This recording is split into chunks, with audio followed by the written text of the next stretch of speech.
High, আমি ইথিকা। ইথি story বুকের একটা পাতায় তোমাদের সবাইকে মিষ্টি আমন্ত্রণ।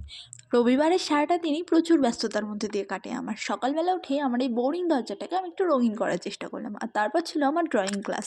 আজ আমি ওদের বলেছি ড্রয়িং শেষে তোদেরকে নিয়ে ঘুরতে যাব। সেই জন্য ওরা মন দিয়ে সবাই তাড়াতাড়ি করে ড্রয়িং শেষ করার চেষ্টা করছে।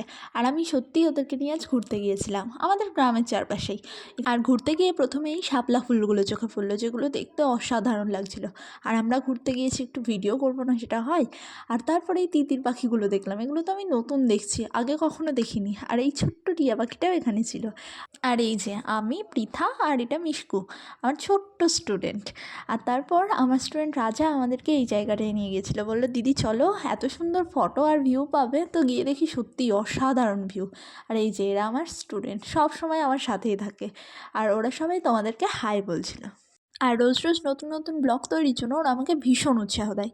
আর তারপর এই সুন্দর রাস্তাটা দিয়ে আমরা বাড়ি চলে আসলাম, আর এসে আমরা করেছিলাম পেয়ারা মাখা। আর এখানে আমি, পৃথা আর সঙ্গীতা ছিলাম। আর পেয়ারা মাখার কালারটা দেখে তো বোঝা যাচ্ছে এত দারুণ খেতে হয়েছিল। আর সানডে চিকেন তো হবেই বাড়িতে, তো আমি একটু সানডে স্পেশাল চিকেনও খেয়ে নিলাম। আর বিকেলে আমাদের আজকে আলু কাবলি করার কথা ছিল। আমি আর সাথে আমার 10-12 জন স্টুডেন্ট মিলে আজকে আমরা আলু কাবলি পার্টি করেছিলাম।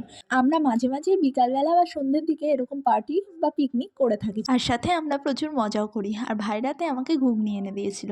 ঘুগনিটা দেখতে প্রচুর টেম্পটিং লাগছিল, খেতেও ভালোই ছিল।